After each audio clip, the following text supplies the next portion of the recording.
मानता हूं कुछ मुसलमान गुमराह हो चुके थे, उन्होंने हमें पलायन करवाया, अपने 1.5 लाख लोग मरवाए, लेकिन सुधरने का मौत का तो कातिल को भी दिया जाता है। मैं ये बिल्कुल कैमरा के सामने मानता हूं उनसे गलतियां हुई है और की है, लेकिन इस वक्त वो पीड़ा में है, वो मेरे भाई और बहन है। लेकिन जो मुसलमान पाकिस्तान के गीत गाएगा, आतंकवाद के साथ चलेगा, उनको सूली पे भी लटकाना है कि 1% मुसलमान जो जम्मू कश्मीर में है वो आतंकवाद के साथ है। मुसलमान समाज में नेशनल कॉन्फ्रेंस के लोग, पीडीपी के लोग, सीपीआई के लोग, कांग्रेस के लोग, हुर्रियत के लोग और वो दुकानदार जिनको इस दुकानदारी से आतंकवाद से फायदा मिलता है। इंजीनियर रशीद और इंजीनियर रशीद की पार्टी को आप किस कैटेगरी में रखते हैं? अगर सच सुनना है तो वो दिल्ली के लोग हैं, वो दिल्ली से पूछे वो किन के लोग। लेकिन आप समर्थन करने के लिए गए थे आप इंजीनियर रशीद की पार्टी को? मैंने आपको कहा जिम्मेदारी से, आप जर्नलिस्ट हैं, मैं आपको प्रूफ अभी दिखा सकता हूँ और हड़कंप मच जाएगा। कॉन्फ्रेंस पीडीपी मैं वही सीपीएम को डाल देगा, इंजीनियर रशीद की पार्टी को। मैं वही कह रहा हूं, मैंने आपको बड़ी जिम्मेदारी से कहा वो दिल्ली के लोग हैं। अब आप और सुनना चाहते हो तो यहां सरकार परेशान हो जाएगी। मैं मेरे जेब में इस मोबाइल में वो प्रूफ है, लेकिन मैं देना नहीं चाहता हूं। मैं बड़ी जिम्मेदारी से कहना चाहता हूं, अगर कोई देशद्रोही कश्मीरियों का सबसे बड़ा है तो वो नेशनल कॉन्फ्रेंस है, पीडीपी है, सीपीआई है, कांग्रेस है, हुर्रियत है, और वो दलाल हैं जिनको आतंकवाद में कश्मीरियों को जुलाने से उनके घर आबाद हो। बैसरन में हुए आतंकी हमले के बाद कश्मीर से टूरिस्ट जो है वो पूरी तरह से लुप्त हो चुका है, और दूसरी तरफ दुनिया भर में लोग जो है वो कश्मीर टूरिज्म को बायकॉट करने की बात भी कर रहे हैं। लेकिन कल कश्मीरी पंडितों का एक डेलीगेशन जो है वो जम्मू से पहलगाम के लिए रवाना होगा, और मकसद यही है कि कश्मीर में टूरिज्म को एक बार फिर जो है वो रिवाइव किया जाए। मेरे साथ बातचीत करने के लिए डॉक्टर संदीप मावा इस समय मेरे साथ हैं। डॉक्टर साहब, एक तरफ लोग जो है वो कश्मीर टूरिज्म को बायकॉट करने की बात कर रहे हो, कल आपका डेलीगेशन जो है वो पहलगाम जा रहा है, क्या मकसद है, क्या कारण है कि आप इतने सारे कश्मीरी पंडितों को पहलगाम लेके जा रहे हैं? देखिए, जो बाइकआउट करने की बात करते हैं आप, ये बड़ी जिम्मेदारी से समझिए। कहते हैं, हिंदी में कहावत है, सुबह का भूला अगर शाम को घर वापस आए उसे भूला नहीं कहते हैं। मैं मानता हूं कुछ मुसलमान गुमराह हो चुके थे, उन्होंने हमें पलायन करवाया, अपने 1.5 लाख लोग मरवाए, लेकिन सुधरने का मौत का तो कातिल को भी दिया जाता है। और ये तो हमारे भाई हैं। हिंदू जो सनातनी हैं उनको सिखाया जाता है वासुदेव कुटुंबकम। वासुदेव कुटुंबकम का मतलब है ये पूरा विश्व जो है एक बड़ा परिवार है, वो मेरे भाई बहन हैं, वो तकलीफ में है। इसलिए मेरा सामाजिक, धार्मिक, सनातनी धर्म कहता है, साहब उनको इस पीड़ा से निकालिए और टूरिज्म को रिवाइव करिए। अब जो पाकिस्तान चाहता है, पाकिस्तान को भी समझ आ गया कि कश्मीरी अब आतंकवाद को छोड़ना चाहता है और छोड़ चुका है। कुछ छोटे तो 400-500 लोग होंगे जो आतंकवाद के साथ होंगे, इसलिए उनने बाइसरन किया ताकि जो पीक ऑफ टूरिज्म होता है मई, अप्रैल, मई, जून, इसको खराब करके उनको अफरा और तफरी में लगाएं। यह पाकिस्तान का प्लान है।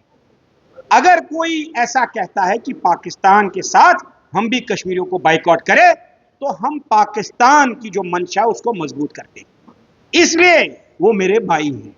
मैं ये बिल्कुल कैमरा के सामने मानता हूं उनसे गलतियां हुई है और की है, लेकिन इस वक्त वो पीड़ा में है, वो मेरे भाई और बहन है। मेरा काम है उनको इस पीड़ा से निकालना, मेरे पूरे समाज का काम है उनको पीड़ा से निकालना, बल्कि पूरे विश्व को और हिंदुस्तान के टूरिस्टों को भर भर के आना चाहिए ताकि करारा जवाब पाकिस्तान को मिले। जो आहत उन्होंने अब कश्मीरी मुसलमान पे की है, पहले ही उनके 1.5 लाख लोग मरवाए इस गंदा खेल के चक्कर में, अब उनको इकोनॉमी वीक करके वो फिर से षड्यंत्र करना चाहते हैं। इसलिए मैं देश हित में काम करता हूं, समाज हित में काम करता हूं। देश को बचाना है, हमें मुसलमान भाइयों के साथ शाना बशाना चलना है, लेकिन जो मुसलमान पाकिस्तान के गीत गाएगा, आतंकवाद के साथ चलेगा, उनको सूली पे भी लटकाना है। इसलिए हमने इसको डिवाइड किया है। हम मानते हैं कि 1% मुसलमान जो जम्मू कश्मीर में है वो आतंकवाद के साथ है, लेकिन 99% मुसलमान आतंकवाद से पीड़ित हैं। इसलिए उस 1% को खत्म करना और 99% को मजबूत करना ही हमारा कर्तव्य है। नेशनल कॉन्फ्रेंस के तमाम विधायकों ने असेंबली में कहा था कि पाकिस्तान के साथ बातचीत होनी चाहिए ताकि जम्मू कश्मीर में शांति बहाल हो सके। क्या लगता है कि पाकिस्तान से बातचीत होनी चाहिए ऐसे माहौल में? एक देखिए, चाहे नेशनल कॉन्फ्रेंस हो, सीपीआई हो, कांग्रेस हो या पीडीपी हो, उनके आका, या थोड़ा तेज शब्द बता दूं, उनके माही बाप पाकिस्तान है। मैंने आपको अभी कहा 1%। आपका सवाल होना चाहिए था, साहब ये 1% है कौन? ये 1% इधर भी हिंदू समाज में भी और मुसलमान समाज में। मुसलमान समाज में नेशनल कॉन्फ्रेंस के लोग, पीडीपी के लोग, सीपीआई के लोग, कांग्रेस के लोग, हुर्रियत के लोग, और वो दुकानदार जिनको इस दुकानदारी से, आतंकवाद से फायदा मिलता है। और वो दुकानदार कौन है? वो दुकानदार है अमेरिका, जो आर्म रेस में लगा के फाइटर जेट्स बेचना चाहते हैं, वेपन्स बेचना चाहते हैं, आर्म शील्ड्स बनाना चाहते हैं और हमको बेचना चाहते हैं। ये उनका काम है। दूसरा, आपने हाल ही में देखा, पाकिस्तान के फॉरेन मिनिस्टर ने, जो एक्सटर्नल अफेयर्स मिनिस्टर है, उसने कहा कि हमें 50 साल से अमेरिका और यूके, इंग्लैंड पैसे देता था कि हिंदुस्तान को आतंकवाद में रखो और कश्मीर को अलग करके फिर से अफरा तफरी, सिर्फ कश्मीर को नहीं, पंजाब को, केरला को, बंगाल को अफरा तफरी में रह के हिंदुस्तान को बर्बाद करो और हिंदुस्तान को मजबूर करो कि वो अमेरिका से, रशिया से, लंदन से, बाकियों से वेपन्स खरीदे। तो ये गंदा खेल है साहब, हम इस खेल को रोकना चाहते हैं। इसीलिए हम ये प्रयास करते रहेंगे जब तक आन बान और शान के साथ में कश्मीरी पंडितों को वापस ले जाऊंगा। एक और, जो डोगरा समाज ने हमारे पलायन के वक्त हमारी पीड़ा में खड़े रहे, हमें अपने घर खोले, समाज में जगह दी, कारोबार में जगह दी, नौकरी में जगह दी, उनके लिए भी हमने जाते जाते सरकार से रिक्वेस्ट की है, यूनियन गवर्नमेंट से, कि over the period of 10 years उनको कम से कम 3 लाख करोड़ दिए जाए, ताकि जो डोगरों का ऋण कश्मीरी पंडित पर है वो कहीं ना कहीं उबारा जाए। मोहम्मद साहब, आपसे एक सवाल करना चाहूँ। आपने कहा कि 1% मुसलमान वो हैं जो आतंकवादियों के साथ। इंजीनियर रशीद और इंजीनियर रशीद की पार्टी को आप किस कैटेगरी में रखते हैं? अगर सच सुनना है तो वो दिल्ली के लोग हैं, वो दिल्ली से पूछे वो किन के लोग हैं। लेकिन आप समर्थन करने के लिए गए थे, आप इंजीनियर रशीद की पार्टी को।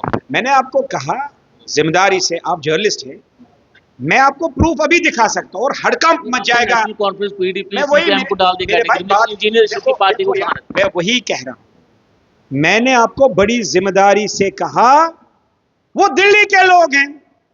अब आप और सुनना चाहते हो तो यहां सरकार परेशान हो जाएगी। मेरे जेब में, इस मोबाइल में वो प्रूफ है, लेकिन मैं देना नहीं चाहता हूं, क्योंकि हम देश हित में काम करते हैं। इसीलिए मैं दिल्ली के कहीं ना कहीं उनका समर्थन था, तो इसलिए गया। अगर वो दिल्ली के हैं तो तिहाड़ जेल में क्यों बैठे? वो दिल्ली से पूछिए साहब, अगर वो जीत जाता तो मुझे लगता चीफ मिनिस्टर होता कश्मीर का। वो दिल्ली से पूछिए, शेख मोहम्मद अब्दुल्ला तो दिल्ली का कहीं ना कहीं बना रहा, तो बख्शी भी दिल्ली का बना रहा, तो जेल में गए ना। ये पॉलिटिक्स होती है, ये गंदा खेल होता है, इसमें कभी यूज और कभी हीरो बनाया जाता है।